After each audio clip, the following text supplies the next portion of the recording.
Com alegria que mais uma vez estamos aqui reunidos e nós vamos aproveitando esses instantes também e cumprimentando aqueles que nos acompanham dos seus lares através do Facebook da Casa Fora da Caridade Não Há Salvação. Que possamos mais uma noite aproveitarmos toda a lição, todos os ensinamentos do Cristo e os conhecimentos do nosso querido companheiro Rogério Azevedo, que hoje está mais uma vez aqui conosco, como eu disse, trazendo um pouco dos seus conhecimentos. E o tema da palestra de hoje é o papel da vontade em nossas vidas. Então, nós te convidamos, Rogério, que você seja amparado pela espiritualidade amiga. Seja bem-vindo, meu amigo. Boa palestra.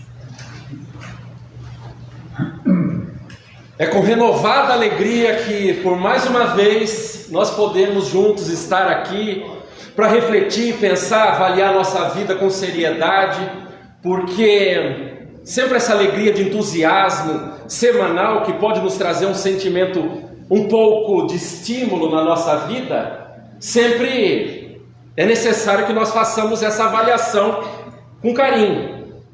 E esta mesma alegria que nós podemos ter semanalmente, de matar a saudade dos amigos que já percorrem o mesmo caminho que nós também necessitamos de agradecer a possibilidade de compreendermos o significado mais profundo de sermos entendedores do significado do que é ser filho de Deus. Filho de Deus não porque somos os preferidos espíritas que estamos nesta terra, mas porque compreendemos que somos os eleitos que necessitam de trabalhar as dificuldades que ainda tem na sua própria alma. E a doutrina espírita, justamente é essa doutrina que nos dá um entendimento um pouco melhor sobre o significado das coisas para todos nós. E nós que estamos com as nossas dificuldades, com as nossas dores, procurando, quem sabe, uma rota de fuga dessa loucura total que todos vivemos, talvez tenhamos essa oportunidade nesses minutos breves que cá estaremos para fazer essa avaliação com toda sinceridade, com todo carinho, com toda compreensão. E por isso mesmo eu convido a todos a fazermos uma avaliação íntima de cada um de nós. Uma avaliação com um olho no tema, é verdade. O papel da vontade em nossas vidas. E por isso mesmo, talvez alguns até, numa primeira palavra, quando escutada como a vontade, pensarão que se trata de um tema bastante abstrato ou subjetivo, em que alguns de nós pensarão o que quiser sobre o que é a nossa própria vontade.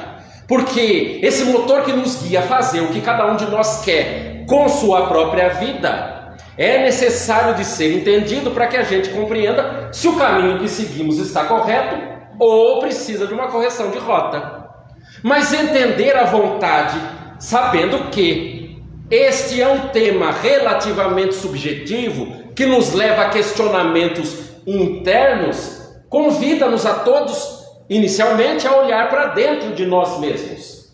Sabermos o que cada um de nós pensa e, principalmente, o porquê escolhemos o que todos escolhemos na vida. Por isso, estas questões, que são as questões subjetivas, são aquelas que nos trazem os questionamentos íntimos, essenciais da criatura humana. Como, quem sou eu? De onde vim? Para onde vou? E alguns até arriscarão a ir um pouco mais além, de se perguntar qual a minha missão. Questões que nos atormentam a vida toda, que nos trazem incômodos, porque a nossa vida vai se decorrendo com um dia a dia muito corrido, nós correndo atrás de pagar os boletos, tendo os nossos problemas financeiros, principalmente como prioridades do que cada um de nós deve fazer, sem pensar nessas questões essenciais que tem tudo a ver com a nossa própria essência. E até porque, senão, nós nos perguntarmos, talvez, nesses minutos, qual a nossa missão. E nesse particular eu até tenho uma história muito engraçada. que sempre acontece com aqueles que militam no espiritismo, conhecendo várias pessoas, que a gente vai para uma palestra, vai para uma casa, vai para um outro lugar, e sempre tem um pessoal que no final da exposição sempre quer um contato, como é muito natural. E um desses dias, numa das casas, que eu não vou falar qual é, porque a gente tem que contar o milagre, mas não falar o santo, veio rodeando uma senhorinha, mas uma senhorinha bem senhorinha, e eu fiquei olhando, meio como quem não quer nada. E logo ela veio, chegou perto e ficou meio olhando para mim. E eu esperei o contato, evidentemente, porque a gente sente a aproximação. Não tinha nada de espírito, era a senhorinha. E ela chegou perto e logo me perguntou na lata: eu preciso de uma ajuda sua com essa afirmação. Preciso lhe dizer uma coisa que vai ser uma pergunta essencial para a minha vida. E eu logo olhei, porque eu calculei. Essa senhorinha, pelo menos, tinha uma idade de pelo menos 3 dígitos. Tranquilamente. 3 dígitos. Chegou perto e logo me perguntou, muito aflita, qual a minha missão? Primeiro eu fiquei assim, porque eu não sabia nem mais ou menos qual é a minha. Porque todos estamos trabalhando, e eu também, para descobrir para que é que a gente serve na vida. Só que logo me veio à mente a resposta inevitável: desencarnar. Porque vem zerado, né? Na próxima começa do zero. Somos todos espíritos imortais. Mas tirando a brincadeira de lado, tem uma certa seriedade tal comentário. Porque na nossa vida nós vamos meio que empurrando com a barriga, correndo atrás daquilo que a gente acha essencial, porque a gente precisa ter um trabalho, porque a gente precisa ter família, porque a gente precisa cuidar dos filhos, porque a gente precisa pagar boleto, porque a gente precisa pagar casa, e assim vai. E de repente a gente sai do banho, se depara com o espelho e assusta com uma pessoa muito mais envelhecida do que o nosso íntimo conhecia. E a gente não se dá conta de que as coisas essenciais na vida vão ficando relegadas a segundo plano. Mas essas questões essenciais também nos levam a perceber que é necessário o entendimento do que cada um de nós é. E quando olhamos para o nosso íntimo com seriedade, com maturidade, com verdade, algumas respostas são inevitáveis. Por que é que eu vou semanalmente para um centro espírita? É um questionamento que todos nós deveríamos nos desfazer para tentar entender qual é o nosso objetivo vindo para cá. Qual é o meu objetivo ou qual a minha relação com o espiritismo? E talvez até nós, neste questionamento de descobrir qual a nossa finalidade no entendimento do que é se colocar um sentimento de religiosidade na sua própria vida, começamos a compreender que muitas das vezes a nossa vida é permeada de problemas justamente porque todos nós carregamos em nosso íntimo alguns defeitos, ou como diríamos no espiritismo, algumas más inclinações, algumas maneiras de ser que nos causam problemas porque nós, relativamente ao nosso comportamento, obedecemos aquilo que o nosso corpo diz que dá prazer, seja ele qual for. E nesse questionamento, nessa avaliação, é necessário que nós façamos contextualizações com a obra básica fundamental do Espiritismo, o Livro dos Espíritos, questão 909, já que nós observamos que alguns defeitos nós temos. Esta questão é mais ou menos assim: pode o homem se ver livre de suas más inclinações por meio dos seus próprios esforços?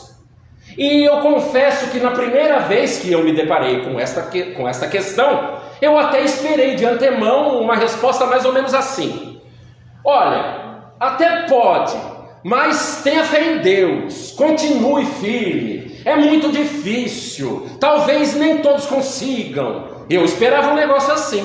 E eu li a resposta, e a resposta me frustrou, porque foi mais ou menos dessa maneira que foi respondida pelos Espíritos. Pode, comumente empreendendo pequenos esforços na sua vida, para se ver livre dessas más inclinações. Contudo, o que falta a vocês é vontade. Nesta resposta, eu logo pensei, esse espírito nunca encarnou. Pelo menos, pela vida que eu tenho, que eu sei, que eu estou, porque é sempre assim, muito uma autoavaliação, e todos nós aqui fazendo uma avaliação da nossa própria vida, observamos que não é uma coisa assim tão fácil de se livrar de um problema, de uma má inclinação, de uma dificuldade ou de um defeito. Talvez os amigos aqui já tenham se livrado todos dos seus defeitos, mas como eu ainda estou no outro time, estamos aqui. E nós vamos pensando ou tentando entender que a nossa vida, mesmo sendo espíritas, é muito materialista. Nós até compreendemos por meio de um exercício de avaliação, um exercício intelectual, de que existe espírito. É bem verdade que espírita não tem medo de espírito. Não, né? Tem espírito, mas que fique no centro espírita, né? Chegou em casa, se eu escutar barulho depois que eu entrar, acende a casa inteira e tá tudo certo, né? Não vejo nada. Mediunidade só na claridade. Aí nós vamos pensando, avaliando a nossa vida e compreendendo que muitas das nossas decisões, se não todas elas, são calcadas em objetivos materiais. O querer ter, e o querer ter para ser feliz, e o querer ter atrelado à nossa vontade. Quantos de nós não observa a sua vida sempre com um condicional? A vida só estará boa se eu tiver, ou quando eu tiver. E cada um de nós coloca o seu objetivo. Quando eu me casar, quando eu encontrar minha tampa na panela, quando eu tiver um trabalho, quando eu ganhar muito dinheiro, ou quando eu me aposentar. E cá entre nós, né? Os mais novos, assim, quando eu me aposentar, pode esquecer. Só na próxima. Não dá. A gente já mudou, né? No contexto. Mas no entendimento do significado do que se é ter na nossa vida, nós tentamos compreender o que somos através das coisas que nós temos, principalmente, porque a nossa vida, como eu disse, é muito material, e todas as nossas ideias são calcadas no material. E aí nós pensamos, tudo bem, então eu quero entender o que é que eu tenho, para compreender o que é que eu sou. Eu tenho, alguns dirão, talvez, eu tenho meu carro, e logo eu vou retrucar, eu vou dizer, você tem o seu carro, tá certo. Aquele que você parcelou em 72 vezes, alguns são até mais corajosos, 96 vezes, é praticamente assim uma prova científica da reencarnação, né? A gente começa a pagar nessa vida, transfere para outra e volta e está tudo certo. Mas nós falamos, é meu, não interessa se está em 96 vezes, é meu, tá certo. Aí você para num lugar que talvez não deveria de parar, um pouco perigoso, complicado, e de repente você perde o seu carro porque ele é levado por alguém, através de um roubo, e leva o seu carro. E a gente percebe que, de repente, o carro que eu achava que era meu, esse é meu, já não é tão meu, porque depende das situações, porque é um pouco instável dentro da nossa vida. E não traz nada para o nosso espírito que leve-nos a compreender de que aquilo é uma propriedade nossa. E aí a gente entende que não é somente com o carro, porque esse é apenas um exemplo. Todos os bens materiais que nós valorizamos com a intensidade muito grande da nossa alma são muito volúveis, dependendo da situação que a vida se nos impõe. Às vezes a gente passa por uma situação financeira em que algo material nosso migra da nossa mão para a mão do banco, para a mão do cobrador, para a mão de alguém, ou através até de um furto. E aí a gente entende, poxa vida, tudo bem, meu carro não é meu, já entendi. Agora permitam-me falar sobre um segundo exemplo, que seria talvez até uma homenagem às mulheres. Elas logo pensarão, o que é meu? Meu filho. Meu filho é meu. Aquele é meu. Aquele garotinho que nasce com 3 quilos, alguns 2,5 kg, alguns 3,5 kg, alguns 4 kg, 5, e nascem. E aquela figura, depois de poucas décadas, 1, 2, 3 décadas, pode se tornar um cavalo. E não é autobiográfico, tá? E aí você fala, é meu filho. Tá bom, é seu filho. Mas espere um pouco, passa 1 década, 2 décadas, ele encontra um rostinho um pouquinho mais bonito do que o seu, de uma criatura que você, se for espírita, logo vai dizer: é meu obsessor na terra, veio para me roubar aquilo que é meu. E pensemos quantos conflitos nós não temos em famílias, por mães que não têm a sua maturidade, que não têm a compreensão das relações interpessoais que todos carregamos para nós, e elegemos aquela pessoa que entra na nossa família por uma escolha de um filho ou de uma filha, e elegemos como o nosso principal objetivo de guerra, e vai perder, porque é necessário que nós tenhamos a compreensão de que ninguém é de ninguém.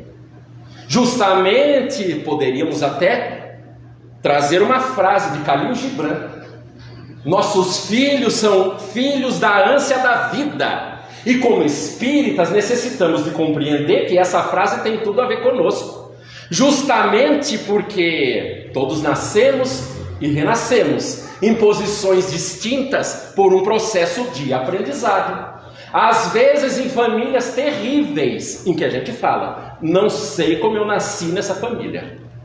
Filhos que olham para seus pais e os reconhecem como estranhos. Começam com um sentimento interno, às vezes de animosidade, não sabe por quê. Ou vice-versa, porque as combinações são enormes. Pelas leis da probabilidade, como todos vivemos num mundo de provas e de expiações, necessário é compreender que todos estamos sujeitos a esses problemas com pessoas. Talvez aqui todo mundo tenha família celestial, mas façam esse exercício imaginativo para compreender que muita gente não tem. Mas a gente até entende, tudo bem, a gente até joga baixo e fala: filho, vem aqui pelo menos toda semana comer na casa da mãe, vou fazer a comida que você adora, a sua comida preferida. Joga baixo, claro. E aí o filho fala: eu vou, mas não é porque ele queria, não, é porque ele não quer gastar dinheiro em casa. Ele vai na casa da mãe. Mas fica tudo tranquilo, não tem problema, todos felizes. Mas a gente pensa: então, tá bom, já entendi que nenhum bem material é meu e que nenhuma pessoa na vida, seja ela da forma que for, que esteja inserida, com parentesco, sem parentesco, com relação que eu escolha ou não, nenhum é meu. Então o que é meu? O meu corpo é meu. Ai, que maravilha, quem manda no meu corpo sou eu, porque ele é meu. E aí, como eu disse, você nasce, torna-se jovem, a flor da idade, toda a beleza, a juventude, a boa vontade. E de repente, também um lance autobiográfico. Quando eu tinha 15 anos, o objetivo da vida era fazer 18 anos. Como para todo mundo, talvez tenha sido um dia. Eu quero fazer 18 anos, porque eu vou poder entrar em lugar proibido, porque eu vou ser uma pessoa que vota, porque eu vou ser uma pessoa que pode escolher, pode tirar carteira de habilitação. Que maravilha! E demorou acho que uns 30 anos, dos 15 aos 18, mais ou menos. Para alguns de nós é mais ou menos assim. Vida adulta, primeira frustração. Gente, não sei se foi com vocês, boleto. Algo que eu não sabia que existia até esse momento e começou a chegar na minha vida, entrando devagar. Mas, outro problema também dessa vida adulta, cada piscadinha, gente do céu, 5 anos nas costas. É óbvio que até hoje eu não contei, e não vou contar ainda quantas piscadas, até o momento. Mas nós vamos entendendo que o passar do tempo leva a essa maquinaria que alguns de nós ama e outros já não tanto, a envelhecer. A gente passa a compreender que uma coisa que vai nos acompanhar à medida que a gente atinge a idade adulta, a maturidade, ou quem sabe a melhor idade, é que nós ficamos totalmente acompanhados de um mecanismo evolutivo para todos nós conhecidos como dor. Eu fico muito bravo com Deus porque as coisas são do jeito que são. Vocês já imaginaram ficar mais maduro, mais velho, ir para a cama 8 da manhã, 8 da noite, 7:30 da noite, e de repente acordar 5 da manhã com dor? Eu acho uma injustiça a gente dormir, não fazer nada e acordar com dor. E esse é um mecanismo de envelhecimento que nos lembra diariamente que nós somos, neste corpo, perecíveis, mesmo que o nosso espírito seja imortal. Todos compreendemos que um dos pilares do Espiritismo é a lei da reencarnação. Lei essa que assevera que todos vivenciamos processos educacionais da nossa vida através das vidas que vivenciamos aqui na Terra. Às vezes como mulher, às vezes como homem, às vezes como filho, às vezes como pais. E toda essa mistura, essa miscelânea, leva-nos a compreender que somos o que somos por todas as experiências que vivenciamos na vida. Mas entendemos que nem esse corpo nosso é nosso, porque é um corpo temporário que nos leva a aprender uma lição que muitas das vezes a gente não sabe, não dá muita atenção durante a vida que a gente tem. E é um processo que nos angustia, porque a gente não sabe, não tem respostas, procura todo dia uma felicidade, nunca coloca ela onde nós estamos, e vivenciamos ansiosos para que algo aconteça na nossa vida que mude. Ou às vezes a gente fica muito triste porque olha para trás no retrovisor da nossa história, lembra-se de um tempo que a gente fala, aquele tempo era bom, e vive num processo depressivo de tristeza e melancolia, talvez a vida toda esperando, quem sabe, o dia de ir embora. Mas nessa dificuldade de entender que de material nós não temos nada, a gente passa a compreender, talvez por contraposição, que nós talvez acertaríamos se julgássemos que o mais importante na nossa vida é adquirir os valores morais. Valores esses imperecíveis que, independente da nossa característica, das nossas quantidades de recursos financeiros que tenhamos, não se dissiparão, apenas continuarão. Mas e o que são os valores?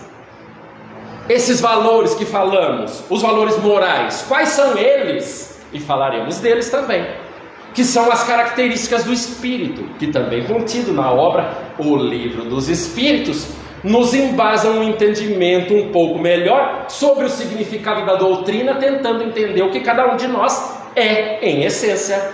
E o primeiro valor é a inteligência, o segundo, a vontade, e o terceiro, o pensamento. Estas três características definem a todos nós, em graus variados, onde nós estamos e em que patamar deveríamos de nos compreender para saber onde a gente deve chegar. E inteligência, que é aquele que começaremos, nós também temos uma ideia mais ou menos do que se trata. E inteligência é mais ou menos assim. Nós poderíamos olhar, por exemplo, Albert Einstein, um físico muito famoso que nós reconhecemos nos outdoors, na televisão, fazendo uma careta, e a gente pensa até que é louco. Alguém que por meio do seu intelecto, da sua capacidade mental, concebeu a teoria da relatividade do tempo e do espaço. E eu não vou falar de física, fiquem tranquilos. Mas alguém que por meio da sua imaginação concebeu uma teoria que é utilizada até hoje. E nós falamos, poxa vida, alguém muito inteligente. Alguém que conseguiu utilizar pelo menos os recursos intelectivos que tinha na vida. Mas também poderíamos observar uma pessoa vulgar que não utiliza muito suas capacidades intelectuais na vida para julgar que um é mais inteligente ou o outro é menos inteligente. Pelo menos sob a nossa ótica. Mas nós, como espíritas, que necessitamos de compreender sobre nós mesmos e não necessariamente sobre os outros, precisamos olhar em que patamar nós nos encaixamos. E compreendemos todos, principalmente como espíritas, que um dos instrumentos que nos leva ao desenvolvimento da inteligência e da intelectualidade para todos nós é o livro. O livro é maravilhoso e nenhum espírita dirá que não. Mas quando a gente precisa estudar, porque sempre nós falamos, com um olho em Emmanuel, que é o guia do Chico, que diria que todos nós espíritas necessitamos de desenvolver as duas asas angélicas que temos, que é a asa do amor e a asa do conhecimento. Sabemos que na amorosidade a gente até tenta, agora na intelectualidade a gente precisa se esforçar, e para se esforçar a gente se utiliza dos livros, e entender que para nós o livro é essencial, é necessário uma autoavaliação, porque eu falo do nosso meio, porque eu também estou junto. Muitos de nós espíritas olham o livro espírita e, se for grosso, já torce o nariz. Se for fininho, já ficou mais gostoso. Se for romance, então tá na alegria. Não é romance de Chico, não, que você espreme e cai doutrina. Romancinho, água com açúcar. Aí a gente fala, ai meu Deus, deixa eu dar uma folheada nesse livro para ver se ele é bom. A gente não lê, a gente vê se tem figura ou se não tem. Se tiver muita figura, já gostei, vou levar. E aí a gente vai. Mas a gente não se dá conta que é necessário esforço para mudar uma concepção, às vezes de preguiça, para uma disciplina de estudo e de entendimento. Mas entendimento de nós mesmos. Ai meu Deus, eu até gostaria de entender um pouco mais sobre mediunidade. Gostaria? Livro dos médiuns. Não é romance não. Aí a gente pega o livro dos médiuns, abre. Primeiro que a gente olha a letra, tem que ler com microscópio, dependendo da edição. Ai meu Deus, é tanta letra. E alguns logo falarão, né? Porque espírita também tem umas coisas que eu falo, Jesus, viu? Não sei como Jesus tem paciência. Eu pego o livro, começa a arder meu olho. Meu obsessor me pega, eu durmo. Eu falo, mas caramba, né? A gente é fogo. Mas tudo bem. Mas então vamos fazer um exercício de imaginação aqui, né? Também. Porque nós temos que comparar. Se isso é verdade, vamos comparar com as outras coisas que a gente tem como hábito, que a gente gosta. Uma cervejinha. A gente fala, ai meu Deus, uma cervejinha, não é possível. Eu estou com uma sede nesse calor, estou até suando. Uma cervejinha. Agora lembre-se do primeiro dia em que você experimentou um copo de cerveja. Não é possível ter gostado. Nosso patamar não é para isso, é amargo que dói. E a gente, vou forçar um pouquinho. Mas eu vou forçar um pouquinho porque todo mundo faz. Porque eu vou ficar assim, eu sou careta. Não pode. É socialmente bom. Aí nós vamos forçando até o momento que a gente fala, eu gosto. Que maravilha, eu quero só mais uma, eu tomo socialmente, uma garrafa por dia. E a gente não tem noção do que nós fazemos com o nosso próprio corpo. Às vezes intoxicando o nosso fígado, nosso sistema nervoso, nosso estômago, nosso rim. E só problema para a nossa vida. Porque nós começamos a exalar da nossa forma de comportamento aquilo que a gente pensa, consome, tem vontade e quer. Mas alguns dirão, então vou utilizar outro exemplo. Cigarro. Problema nenhum. É uma maravilha porque a evolução da humanidade, pelo menos de 30 anos, 40 anos para trás até hoje, nos possibilitou ver, pelo menos do ponto de vista de marketing, que o cigarro se tornou de uma coisa muito legal, glamurosa, bonita, para algo não tão bom, para algo que não está legal. Só que no primeiro dia em que alguns de nós que consomem o tabaco por meio da sua queima, no primeiro dia, engasgou, tossiu, não gostou, ficou mal cheiroso, mas não tem problema. Começou a forçar e tornou-se um fumante, às vezes com um vício químico da nicotina no seu cérebro, por meio do seu esforço. E aí a gente volta para o livro. Mas o que tem a ver o livro? Questão de esforço. Que a gente fala, meu olho não está dando, meu obsessor, e a gente utiliza essas desculpas para continuar na inércia de estar parado. Mas nós necessitamos de compreender o que é a nossa inteligência, porque só por meio do esforço cada um de nós conseguirá aprimorar esse que é um dos nossos atributos. E o segundo deles, a vontade. E a vontade que a gente também não sabe muito bem o que é, mas é um motor que diz que nós devemos fazer aquilo que a gente gosta e aquilo que nos dá prazer.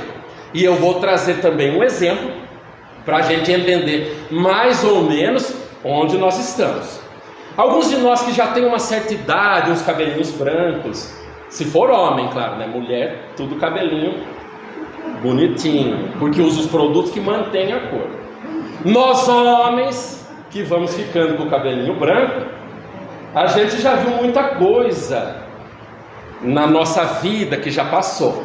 E vocês se lembram de um programa muito antigo que passou na televisão, ou via de regra passava como propaganda, que tinha um grupo de pessoas que precisava comer alguma coisa que alguns diriam que é alguma coisa difícil de comer, um inseto, um aracnídeo, e tem muita gente que tem fobia. Se comer uma barata, ganha R$1 milhão. E a gente logo pensa, meu Deus, se eu estou aí eu como até 2. R$1 milhão. A gente fala, lógico que você acha, R$1 milhão, você acha que eu vou deixar para trás? Nunca, mas nunca. Eu fecho assim o olho, eu penso que é camarão e manda para dentro, tudo certo, vontade. Mas alguns de nós falam, um absurdo um negócio desse. Mas alguns de nós falam, eu como. Mas nós poderíamos falar também, ou fazer uma contraposição da imaginação, no nosso meio aqui. Somos espíritas, a gente vai para casa espírita, no final quer tomar um passe, uma água fluidificada, para ficar garantido e continuar a semana. Só que hoje eu fui autorizado a dizer que não vai ter água fluidificada e não vai ter passe nenhum. Hoje vai ser barata fluidificada. E se comer, vai se ver livre de uma má inclinação sua, pode escolher qual, para sempre. Estou para ver quem é que vai tomar o passe de hoje. Não vai ter um, estou bom, estou curado, fiquei legal, só na palestra já ajudou. Aí a gente entende muitas das vezes que a nossa vontade não nos leva a tanto. E compreendemos, evidentemente, com uma situação analógica como essa, que às vezes a nossa vontade não está muito naquele esforço que nós gostaríamos de fazer para nos vermos livres da maneira de ser que nós temos. Porque de uma maneira ou de outra tem um mecanismo de compensação na nossa cabeça. A gente é do jeito que é porque tem prazer. Sabe-se lá como e do que. Mas esse mecanismo da vida é uma maravilha.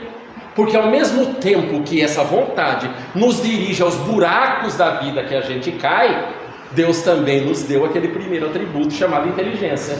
E com inteligência nós necessitamos de desenvolver alguma atividade para sair do buraco. E esse mecanismo de cair no buraco, sai do buraco, poderia ser chamado como vida. Porque a nossa vida vai se repetindo, a gente vai tomando escolhas erradas, vai lidando com as consequências das coisas erradas, porque todos estamos inseridos no mecanismo de ação e reação, sem que nós saibamos o que é que seria isso, mas um momento da vida é tanta dor e não dá para a gente sair fora da dor, em que a gente desemboca numa religião que diz para a gente, de um ponto de vista racional, como são as coisas. E a gente fala, tem sentido, poxa vida. Num primeiro momento, racionalmente, a gente até entende, acha que é por aí, acha que vale a pena, só que não sabe muito bem o que fazer.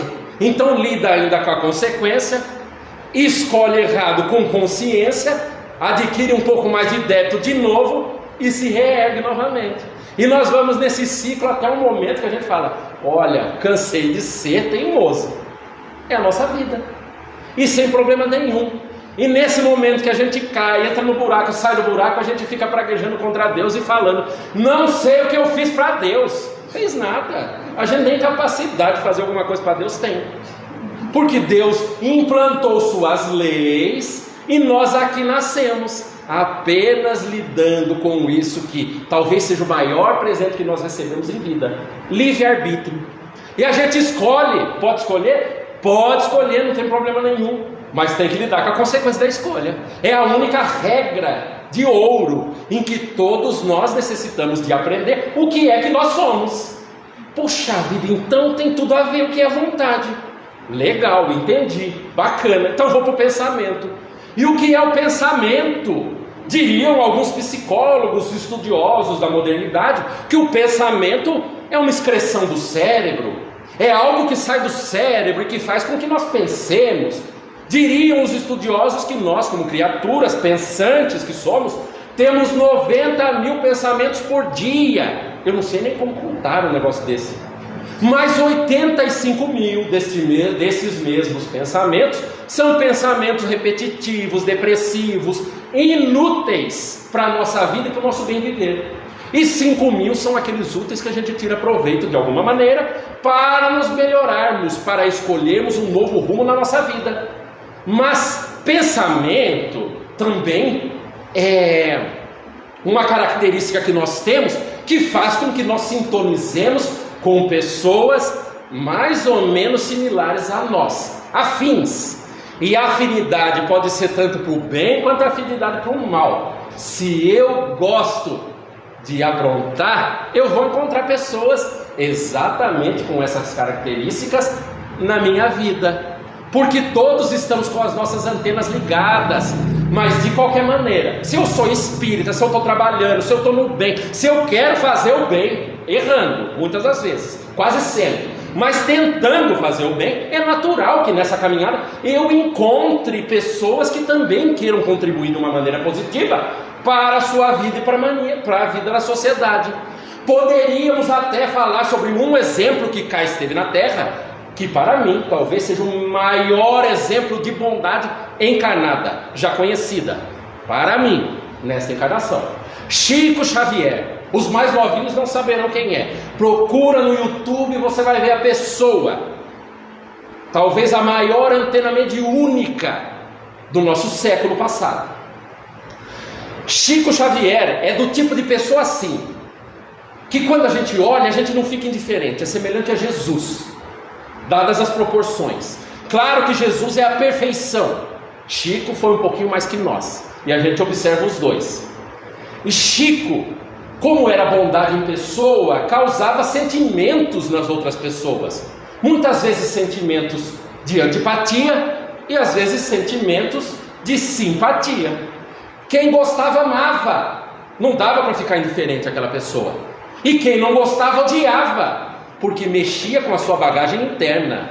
Porque todos os nossos problemas do ponto de vista psicológico, quando a gente fica louco da vida com alguém, não é o problema que aquele outra pessoa tem problema, somos nós. Porque a única pessoa que a gente tem capacidade de mudar na vida somos nós mesmos, e não o outro. Porque senão a gente coloca a chave da felicidade na vida na mão do outro. Mas Chico era mais ou menos assim, daqueles que eram antipáticos e falavam até: vou pegar o Chico, tirar uma foto dele 3x4, naquele tempo ainda bem antigo que tinha foto 3x4, né? Hoje eu não sei nem se tem, que todo mundo tem um celular e tira a foto do tamanho que quer. Foto 3x4 e coloca na boca do sapo. Vocês já escutaram coisa de interior isso, né? É capaz, é óbvio que o Chico não vai ficar ruim, porque o seu pensamento sintoniza-o com um nível de vibração diferente daquele em que pode ser afetado por uma má inclinação de alguém. Mas é capaz, cá entre nós, que o sapo fique bom se ele estiver ruim, de colocar a foto do Chico. Só que o nosso entendimento ainda sobre o significado do pensamento ainda é muito frágil, deficitário, a gente não entende muito bem, ou não presta atenção naquilo que nós pensamos todos os dias. Talvez até porque as pessoas não saibam, no nosso nível de entendimento, a gente é escondido e pensa, e às vezes pensa cada bobagem, cada besteira que a gente se assusta. Basta uma pessoa nos fechar no trânsito, a gente sai da casa espírita, toma um passe e fala: está iluminado, hoje eu estou bom, tomei um passe, eu vou dormir, eu vou para o nosso lar depois que eu dormir, desdobrado. Vai sim. Aí você vai, para no seu carro, uma pessoa logo fecha o seu carro. Basta isso, uma única atitude para a gente jogar no lixo tudo aquilo que a gente tentou cultivar um dia inteiro. E muitas das vezes nós percebemos nesse momento a nossa fragilidade. E lembramos-nos até que todos nós, como criaturas humanas, somos caracterizados não pela nossa maldade, mas pela nossa fragilidade, que nos leva a escolher por meio do pensamento, da vontade e às vezes até da nossa pouca inteligência, as atitudes corretas que nós deveríamos de ter perante a vida que se nos apresenta todos os dias. Porque todo dia é dia de pensar. Mas é tão difícil tomar escolhas boas quando muitas coisas que nós conhecemos como aquilo que a gente tem na vida, o meu emprego, a minha conta bancária, os meus problemas familiares. Esse requisito aqui é uma coisa fenomenal, né? Porque parece que a gente fala assim: vou para o centro espírita, eu vou frequentar, eu vou aprender, eu vou me comportar bem, porque eu quero ser uma criatura nas mãos de Deus. Lembro-me até de Francisco de Assis, na sua oração: fazei um instrumento da vossa paz. E a gente fala: eu vou tentar ser um instrumento. E a gente fala: ai meu Deus, na nossa oração, antes de dormir, meu Deus, por favor, me ajude. Todos nós fazemos isso, é um pedido, já de cara. Ai meu Deus, é tanto desafio na minha vida, me dê força. E é engraçado quando a gente vira espírita. Isso é uma avaliação assim que é conclusiva, cada um de nós pode fazer. Você vira espírita mesmo de verdade, tenta pelo menos, você fala: ai meu Deus, me ajude. Ai, eu preciso superar esses desafios, me dê força. E parece que acontece o oposto, porque no dia seguinte já começa com um problema. É um pepino atrás do outro.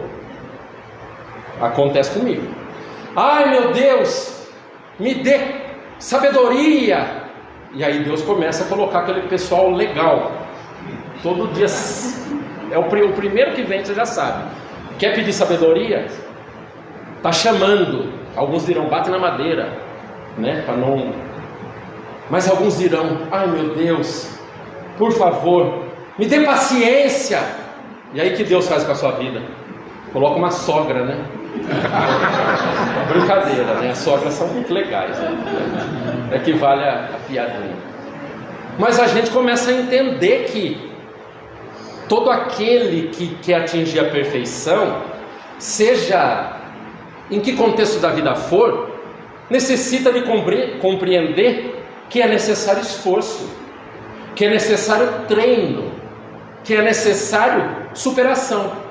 E todos nós aqui estamos inseridos em contextos que nos causam muito incômodo todos os dias, que nos causam desagrado.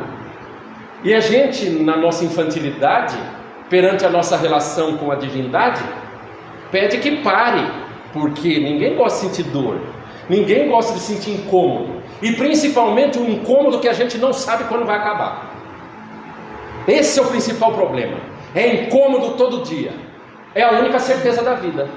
E nós, como criaturas que nesse trâmite chamado vida que estamos, necessitamos de compreender que faz parte da nossa vida. E a felicidade completa nesse mundo não existe, mas a felicidade relativa depende da nossa forma de entendimento. Ai meu Deus, que bom que você me colocou essa dificuldade, agora eu já sei lidar com esse tipo de pessoa. Às vezes uma pessoa difícil no nosso trabalho, patrão, quem tem, difícil. Quem tem também aquela pessoa adorável, que a gente chama de mo ou benê em casa, que a gente fala: ele que devia ter vindo aqui.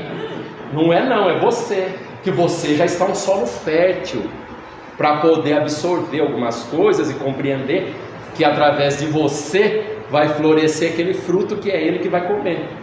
É difícil? Pra caramba. Cada um tem a cruz respectiva com o seu processo de entendimento da vida. E essa racionalidade toda do Espiritismo nos dá um entusiasmo tremendo, porque a gente observa que tudo na nossa vida é temporário, só não as características boas, morais, que nós adquirimos na nossa vida. Por isso, meus amigos, gente, conversar com gente bacana é assim, passa tão rápido e é tão gostoso fazer um bate-papo, que nos leva a observar que a nossa vida, e principalmente o tipo de vida que nós temos, está diretamente atrelada às vontades que sentimos. E compreender o papel da vontade na nossa vida é entender que por meio da nossa inteligência, por meio do nosso pensamento, nós podemos escolher de repente um futuro mais feliz, um futuro mais proveitoso, não um futuro de descanso, um futuro sem esforço, um futuro sem a minha participação. Mas como é bom compreender que o futuro vai ser bom e eu vou colocar a cabeça no travesseiro e dizer todos os dias, se Deus quiser, poxa vida, mais um dia de luta vencido. Às vezes um dia de muita luta, de muito suor e de muitas lágrimas. E talvez nós estejamos vivendo situações similares nas nossas vidas. Alguns com uma cruz um pouco mais pesada, outros com uma cruz um pouquinho mais leve, mas todos carregando as suas cruzes, procurando, quem sabe, um consolo, um entendimento, uma aceitação. E para todos nós, quem sabe o mais importante, a resignação para trazer no seu peito, no seu entendimento, aquela palavra que deve de ser para nós um feijão com arroz: a gratidão. A gratidão não que nos leva todos os dias a falar obrigado, meu Deus, mais um dia, mas a gratidão interna, que a gente dá aquele suspiro na hora de dormir e se diz: poxa vida, mais um dia. Mais um dia em que muitos convites foram feitos para que eu fosse infeliz, que eu fosse triste e que de repente eu ficasse cabisbaixo e falar: essa luta não é minha. Mas a gratidão que todos nós podemos dizer com o coração: poxa vida, minha vida tem tudo a ver comigo. Por isso, meu Deus, muito obrigado por mais um dia. E claro, nesse sentimento de gratidão e já um tanto de saudade, quem sabe podemos rogar por uma próxima oportunidade. Lembrando a Deus que momentos como esses, que são muito breves, desse bate-papo, dessa conversa, mas que nos são essenciais, uma injeção de ânimo para as semanas que cá virão. Assim eu rogo a Deus para que nos abençoe, não somente na noite de hoje, mas nas próximas que virão, que nos levem a pensar e refletir com seriedade, maturidade na nossa vida, e quem sabe para um dia a gente concluir que vale a pena amar, vale a pena aceitar. Assim, meus amigos, eu deixo aquele abraço sincero, já com saudade, e digo com todo o coração, quem sabe numa próxima oportunidade, nós tenhamos aqui, quem sabe, mais alguns minutos para pensar, para refletir, e quem sabe, se Deus quiser, numa outra oportunidade, mudar para melhor. Deixo assim aquele abraço, com muita boa vontade, e digo, meus amigos, até a próxima, se Deus quiser. Obrigado.